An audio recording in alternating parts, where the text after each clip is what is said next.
What up, YouTube? This here's the Librarian. I'm here joined by Excalibur and the G.O.A.T. And today we're going to be talking about my all-time favorite character, the Batman, and specifically the last crossover story arc, the death of the family.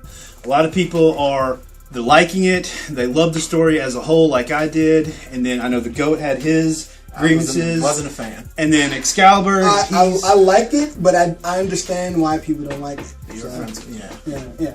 Well, let's just break on down to it. I mean, this is the return of the Joker to the New 52 after being gone for a year. I mean, we had that awesome WTF moment at the end of Detective Comics #1 where you see his disembodied face hanging on that wall.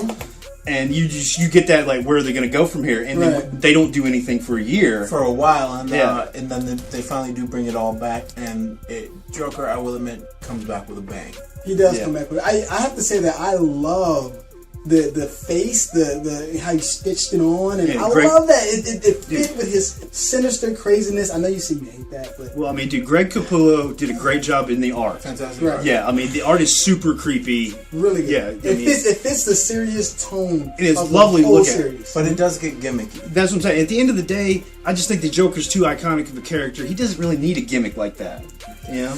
But as a whole, gimmick on top of a gimmick. It was weird. Yeah, it's a gimmick on top of a gimmick. But as a whole, I think it did play well into this story. It did. I think it worked for this story. I'm hoping when they bring the Joker back, they kind of fix that. Now, what I would love to see is there's one character we haven't seen in the Batman mythos yet. One villain who could easily fix this is the character Hush.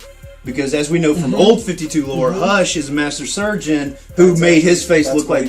Yeah. So he could easily repair the Joker's face, and the two of them teaming up to go after Batman would be amazing. Now, getting back on point, though, like we said earlier, a lot of people have mixed reviews about this one, and what exactly did you not like about this? Okay, this is one of those crossover storylines that go over multiple books, but it all ties together. It was all the Bat titles, your Batgirl, your Teen Titans Got a Taste, Batman and Robin, and then just Detective Comics. It wasn't cohesive in the storyline, and it just kind of threw me off a little bit. And that's one of my main things. My other thing comes in toward the ending when the great reveal comes out from the Joker about it all being a joke and stuff. It just for what went down, it just didn't make any sense because the Joker got really specific into the family. Yeah, and that's another key point is the Joker, when he comes in, his whole agenda in this storyline is he does not like the fact that the Batman has allied himself with what is technically called the Bat Family. The Bat Family. Yeah, and he sees them as weakening him. It's not the same Batman that he first encountered all those years ago. Well, he wasn't the same Batman. He really did, start to rely and love his family to where, he would say Nightwing, go handle that. Or, hey, you guys come with me. So, and he even started referring to himself as Bruce, if I'm not mistaken. He wasn't even saying a little bit. A lot of people, in fact, a lot of readers were angry with the New 52's Batman because of just that. They felt like it was a softer Batman. Felt like it wasn't their Batman. Going to the storyline, I felt like at the end, Batman was going to make happen. Yeah, make Batman that Batman. Right, you got that ominous feel. I mean, Scott Snyder did a great job of building this story up. I mean, especially you get the big reveal from the big opening salvo with the Joker when he makes his big reveal to everybody else. He gives his ultimatum is like, I know who you guys are. I've always known it. I'm coming for you. Right. And that's just a total jaw-dropping moment, because at this point we've already seen him kidnap Alfred. And all the Bat family are just like, does he really know who we are? That's what brings me into what I don't like about what the Joker was doing.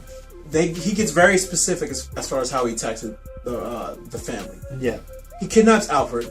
He attacks Barbara Gordon. He attacks the Haley Circuit, which is, what was it? Yeah, Nightwing. The circus that Nightwing grew up in, and he owns now. He now owns. Everything is so specific and geared into the Bat family. Not even the Bat family, the Wayne family. Yeah, I mean, not even does he attack Barbara Gordon, he kidnaps Barbara Gordon's mother. So in the end, that's right, he kidnaps her mother. He knows who these people are. He chops her finger off. Yeah, he chopped her finger off, for Christ's sake. In the end, it's revealed, I have no idea who Batman is. I was just messing around. I'm like, is that necessarily true, though? Because you remember, within the comic, Batman tells the story to the Bat family that, hey, when I went and visit him when he was in Arkham Asylum, I went as Bruce Wayne when I first became Batman, and I told him, what did he give him his card? Well, yeah, what he's referenced there is like the Joker, when he sends out his ultimatum, he tells the Bat family, he's like, hey, ask Batman what I'm talking about, because he has my card. Exactly. And Batman's forced to reveal that the Joker might have actually gotten into the Batcave when one of the first encounters, because there was a fight in the bay, and Batman had searched for the Joker with the Bat boat, but then returning to the Batcave, he couldn't let it rest, so he comes back down to the Batcave, and he finds a Joker card floating in the water next to the Bat boat. And he tells this story to the Bat family, and they all freak out. He's like, holy crap, he got into the cave. And, Batman's trying to explain, no, this is all part of how the Joker works. This is his mind game. But they're not buying it, and us as readers. But you're still left with this question, like, does he know which instantly, reading the storyline was amping Joker to something just amazing for me. It really showed, okay, he knows who his enemy is. This is a man who's capable of anything. He's proven that in the past multiple times. He can go just straight to the heart of the matter, and he can. And this is what I think. Joker is so much smarter. To me, he's a super genius that doesn't care about being a super genius. He just wants to just do it. He is. Yeah, he is. And so it's like he'll have the genius side, and the crazy side will just use the information and just run with it. Yeah, more credit to Scott Snyder of just bringing out that darkness, that deep seated, and this whole love-hate. Where Harley Quinn was scared of him. Yeah, even Harley Quinn. That was epic. She was even Harley Batman, Quinn was you gotta do something. You gotta do something, Batman. This isn't my Mr. J, Batman. Well, he's different now. Yeah, and it's just he gets to that whole the Joker's sick romantic love-hate relationship with him, and especially in the climax of the story in Batman 16, when Batman has to infiltrate the Joker-controlled Arkham Asylum. Yes. The Joker's got this gauntlet set up for him. It's almost this sick homage to their whole relationship. I mean, he's got some... He's like King Batman. Is he like he's like welcome to your court, He King. has to make these choices that really, it gets to the whole death of the family name. Yeah. Where this is where the people who have been working with Batman, who've been following Batman, start to lose faith. Right. In Batman. That's really what breaks up the family. It was written well. It was. Well, I want to say that they did a lot of interesting side stories at the end of the Batman. Toward the end. Yeah, toward the end. Like in each episode of actual Batman, like one side story is when he was actually giving to cut Harley Quinn's face off. Yeah. And he was joking with her at the end, and she really was freaking out. She thought that he was serious. Well, it shows the Joker collecting, like you were saying. He's presenting this as Batman is the king of Gotham, and they're his, Joker's his jester. Right. Cobblepot the Penguin is the bishop. Yes. Two-Face is the judge. Scott Snyder builds this world. He builds the Joker's mind, and it comes out great. I don't think the reason I don't like it. I can't blame on the writing. I can't blame on the art or anything. I blame it on DC, and it's just sensibility of when all's said and done.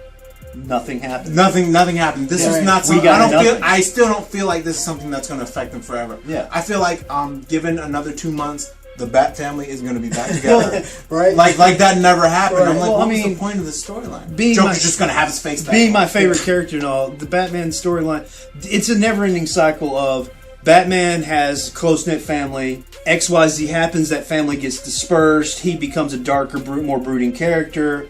The family comes back together. He stops being such a dark, brooding character, and then XYZ happens, and the family gets. It's just this never-ending cycle from the old 52. Cycle. It goes, and the same thing happened with Superman and the Hell on Earth. I just felt like toward the end, it just falls flat, and everything gets reset, and then you set up for another storyline. I don't. These characters don't have enough depth, or the scar tissue isn't there to build on. Yeah, exactly. Spider-Man. I'm just using this as an example. Venom attacked Mary Jane. Right. And this was years ago. This was a small storyline. He attacked Mary Jane, scared the crap out of her. I think he just changed his face in front of her. Yeah. Years and years later, Spider-Man, after the whole Aunt May thing, puts on his black suit again. And Mary Jane says out of her mouth, "That suit, can you stop?" She can't handle it. It's freaking me out. Like, and that was years ago. It was such a small thing, and it's still, but. As far as writing, it had an impact on. And that is my pet peeve about this story too. Is when you get to the end, it's very anticlimactic, to where you just get the idea of like the family. The Joker's goal is accomplished. The family doesn't trust Batman anymore. They've all separated. But at the same time, I'm left as a reader going, why? So he didn't tell you that the Joker might or may not have gotten into the Batcave. And it's not something that's indicative. Batman has done stuff like this all the time. all purposely doesn't tell people stuff to protect them. Very true. It's nothing he hasn't done before. That's very true. You know, for them to even get upset about that, for the family to be upset that he didn't care. Batman's always keeping secrets. He always has something going on. Always has an agenda. This is just status quo for them. It didn't have it's status quo for the whole universe. It didn't have the effect that I think they wanted it to have. And they built it up so well. You well, know what? too. Okay, I want to say this. Like, now, this is the reason why I love the series, and at the same time understand why people, didn't like the series, because it was meant to be a joke all around. We fell for the joke. We read it and we started rooting for. It's kind of twisted, because in a weird way we started rooting for the Joker. As far as writing and everything, mission accomplished. Mission accomplished. We fell for the joke. So when everything fell flat in the end, and you really realize that Joker was just playing around, and he's still just this little weak guy with just crazy jokes. We all got disappointed, but it was a perfect joke. We fell for it, and it was excellent writing by Scott Snyder. You can't. But I think that's where they kind of bit him in the butt, though, is when you tell these kind of stories and you make jokes on the reader. You run that gambit of pissing the reader off. Yeah, that's true. This should have been a storyline that years from now is referenced within the characters when they were like, "Why should I trust you?" But it's 10 minutes later. I feel like they're all going to trust him in the Bat family. Key perfect example is inside of this story in Barbara Gordon's own little arc, which I agree with you. When you read it as a whole, doesn't fit into the continuity of the story because that cohesion is that cohesion is not there, because her story is start to finish in her book, but then she's in the Batman title at the same time when she's supposed to, and the Teen Titans. She kind of ties it all together because they're playing on Alan Moore's great story, The Killing Joke, where the Joker shoots her and cripples her, and that was what we were expecting from this. A status quo changing event like that, and we didn't get it. You didn't get it. You did not get it. I don't know if it's the New 52 or if it's just plain old DC, but anyway, that's how we feel about it. Yeah. Great writing. Excellent writing. The art was extremely good. It really fit the whole scene of it. I mean, overall, with the writing and the art, and granted, we did not like how the story played out, but I still say that I can give this story a solid 8 out of 10. I agree with you. I think we're all in agreement on that. Just a keynote I would like to make about the art. I love how Greg Capullo did this thing where as the story progresses, the skin mask starts to rot. It's starting to darken. I think it was Teen Titans had it where by the time you get to the Joker, it is just maggots and it looks disgusting. It was a different artist. It wasn't Capullo on that. Yeah, it was the Teen Titans artist. And that one really grossed me out. Like I gagged a little bit looking at it. There's a close up where I think Tim Drake, Red Robin, he wakes up and Joker's in his face. Yeah. Upside down. But the mask is right side up. That was actually in the Batman and Robin tie-in. That's what Damien has gone out on his own and gotten captured. It was sickening. Yeah, that was actually that. I mean, I know I said I don't like the face gimmick, but the way they played it off in that scene, the way he's manipulating it and using it as his own little puppet, he's like puppeteering his own face. It's sick. It's sick and twisted. Well, I mean, unfortunately, that's all the time that we have today. Yep.